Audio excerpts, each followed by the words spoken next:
This robot kind of reminds me of those finger minions in the first Spy Kids movie, and to be honest, they scared the living Oh, it jumps! It jumps! Into the Grid is a new deck building roguelike, which recently released into early access, seeing us infiltrate cyber corporations we try to hack by exploring a grid, extracting data nodes, and fight against defensive systems while building a powerful deck in a familiar combat style but with a great blend of ideas. So join me while we check out Into the Grid and see if it's a real fun or a refund before I can tell you to like and subscribe. Damn it! Did it again! Summarizing this title is quite simple. We pick a runner to launch into a randomly generated grid with rooms filled with nodes to extract new cards, drivers to passively enhance our combat power, and other tools to deal with the numerous sentinels standing in our way. With the typical deck building combat style of using energy called clock to spend on cards, we further have an assortment of commands which unlock depending on how many command points each card generates. This combination of cards and unique abilities we can practically change on the fly, making every fight become intense and strategic until we reach a certain difficulty, but more on my gripe with the game later. Outside of combat we have, as mentioned, nodes to hack, which have 3 options to choose from, with various effects being, for example, obtaining currency, a new card, or an enhanced card with a high rarity being more powerful, while another node lets us visit a shop to spend said currency, which holds a variety of cards and tools in store for us. These tools help us take care of sentinels, open gates, or clear out watchers, which are one great addition to the game, but more on those later. To help us deal with our opponents and specific parameters in a room, we further have skills to utilize, which are great tools to try and manage the constantly ramping up danger level and the onslaught of enemies. Once we explore enough rooms, we may find the Core Keeper, which is a difficult boss fight to either beat the whole scenario or dive deeper into the current mission, which I haven't managed to do yet because, well, I don't want to spoil it yet. I had the fortune of getting a preview key to the game, which gave me the option of 2 possible runners, both having a very different set of skills. Ursa is a ferocious fighter, dealing heavy damage in hits while trying to empower her damage with Feral, a passive buff that enhances all her damage output, while Darwin is fitting to his name, trying to survive as long as possible while stacking up numerous cards called scripts, costing no clock and impact further card effects.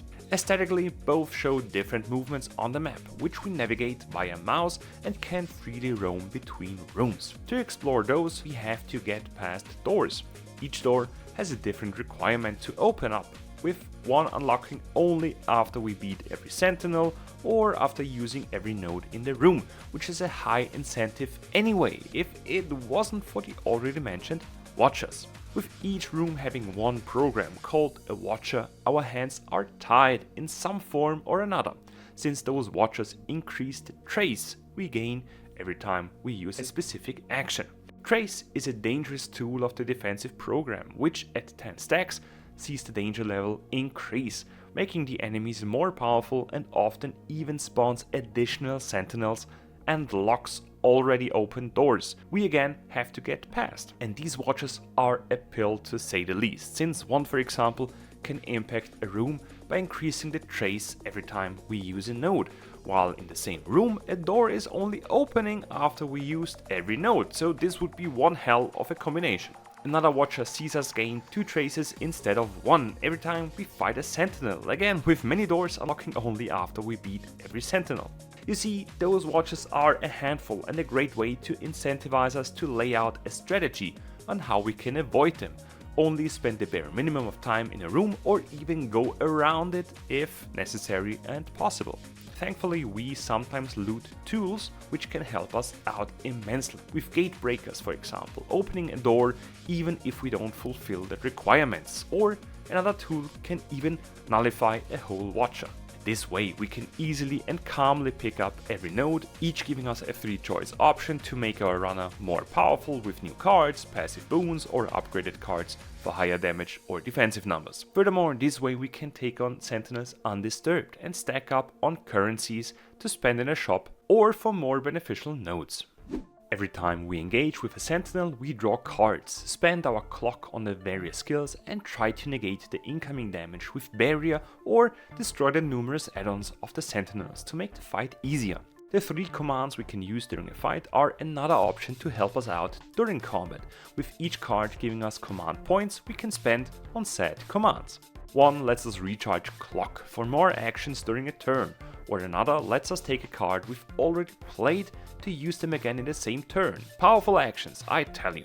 A few cards even have more beneficial effects if we have a minimum amount of combat points, dealing more damage or giving us a stronger barrier, to name 2 examples. Our enemies have their own special tools as well, often coming equipped with side gadgets like wings we need to hit before we can target the main body, or a cloaking device hiding the intentions of our enemy. Those intentions are rather important to know, since we can plan out our turn accordingly, but sometimes, and here is the main issue I have with the game, even knowing the indicated actions is not enough, since, at least in the preview version I've played, the enemies are far stronger than we are. Take the Pandora MK1 for example. It's an elite enemy, so a tougher one for sure, but still it is planning to attack us with 2 hits, each dealing 40 damage. Our baseline barrier giving skill grants us 20 barrier. With 3 clock and at most 3 cards we can play this way, we get hit for at least 20 damage. We may have to go defensive for 1 turn and attack during the next one, but oh, next turn another hit for 50 damage is incoming, while the sentinel also gains 50 barrier for the next turn, with the same issue being our main source of damage output in the baseline is 20 damage per card. Tough shit. With the right cards and enough upgrades we might stand a chance, but at that point I've already cleared out many rooms, obtained a few upgrades and had no luck getting impactful loot. So a death and reset of the run is a given, and since Into the Grid doesn't have any meta progression, we start at 0 each run. I am a fan of a more challenging title, but after beating the first difficulty in one go and constantly running into a wall during the second mission, it felt unbalanced to me and unrewarding.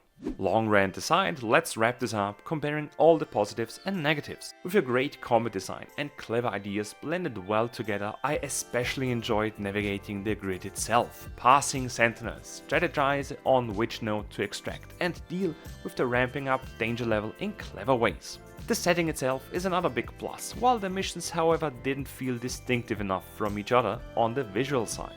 The big negative, as mentioned, is the ramped up difficulty level and seemingly harsh fighting styles of enemies compared to our own wimpy hits. It felt like we were hitting them with a wet noodle. I might have had bad luck the few runs I've tried in not unlocking better cards, but that again would be an issue of itself. So let's wind up. Hit the real fun bell to see the verdict.